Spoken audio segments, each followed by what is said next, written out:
it is Tanya, and welcome back to the channel, and welcome to another speed build. As you can see from the title of this video, this is another tiny home, and this one is actually craftsman style inspired.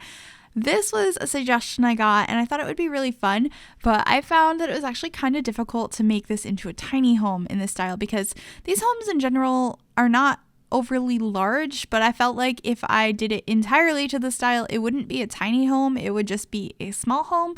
So I used a couple of aspects of it with the roofs coming out like this, these thicker columns with the stone or bricks on the bottom, and the porch in the front. So it is inspired by Craftsman homes, but I don't think it's entirely that.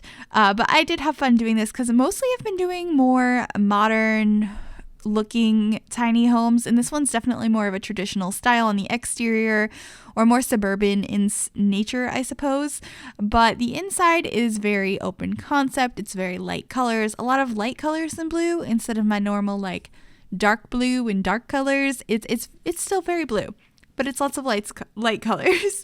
But this comes in at almost 36,000 simoleons, so it's not the most affordable house, but it's not unattainable. You could definitely get that pretty quickly with a single sim, and this house can live up to, I think it's just one sim, because I did put a bed against the wall that could kind of work as a couch area as well.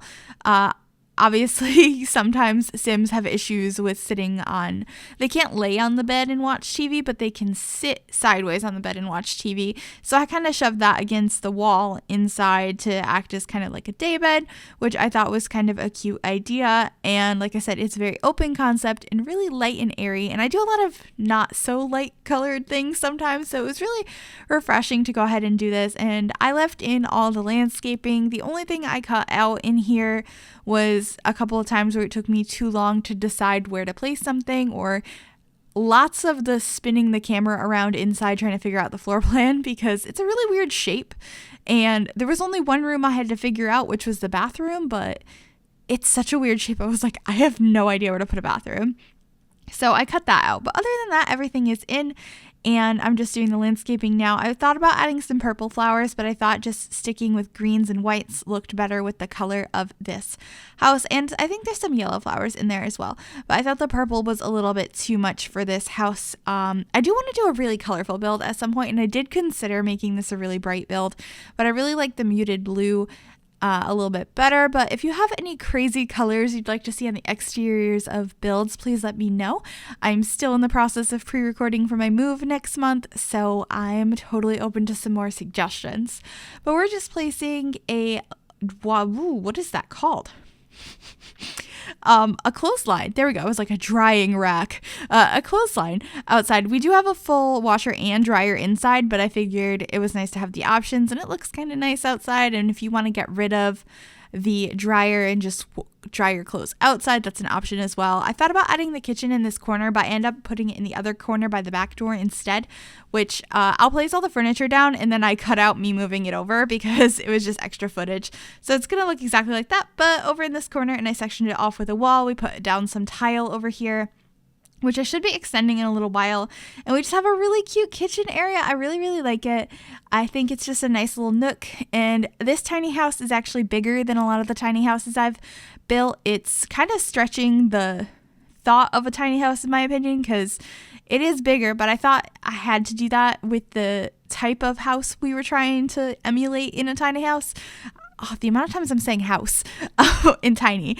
But I thought it needed to be a little bit bigger to kind of fit the Craftsman style. Of course, I didn't make it as big as it would need to fully be Craftsman, but I think what I did is the most I could do to kind of have it represent that style but still be a tiny house. Anyway, I can't seem to ever get through voiceovers lately without my animals making so much noise. My cat just ran over here and started angrily scratching at his scratching post, so that was a thing. But we're back, and I'm putting a little laundry clutter area here, and then on the other side of the kitchen nook we have our washer and dryer, as well as a computer desk with a bunch of clutter and just storage area everywhere. We have a bookcase over here as well. I think there is less storage in this home than some homes, but but it's also much bigger than some of the tiny homes that I've created. So I thought that was fine, but I'm sure there's gonna be more of these on the channel because I'm having so much fun building very cramped houses, whether it's homes like that single mom's home that I did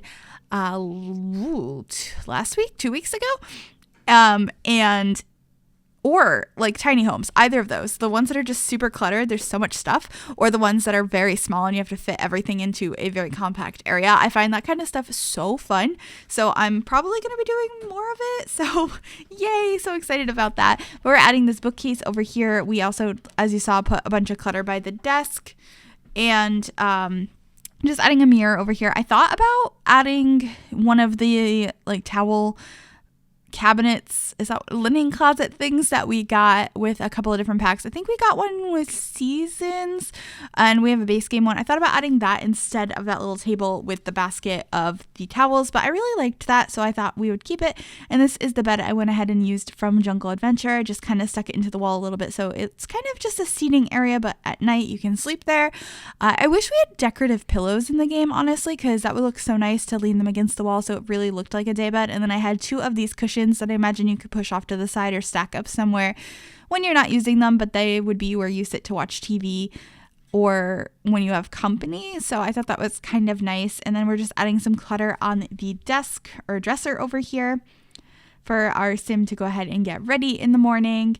And I think we're just adding a couple more decorations. There's not too much left. We just have the bathroom, which once again does not have a sink in here. It just has a toilet and shower. You can wash your hands in the kitchen. But I think that's pretty much it. I hope you guys did like this video. If you did, make sure to give it a big thumbs up. You can also subscribe to the channel if you have not already. I'd love to have you on board. And if you click that little bell next to the subscribe button, it'll turn on notifications so you'll be notified of every single time I upload a new video so you won't miss out on anything. We're just adding some cat stuff in here and a couple last minute decorations, and that's it. Screenshots coming soon. Thank you guys so much for watching. Bye everybody.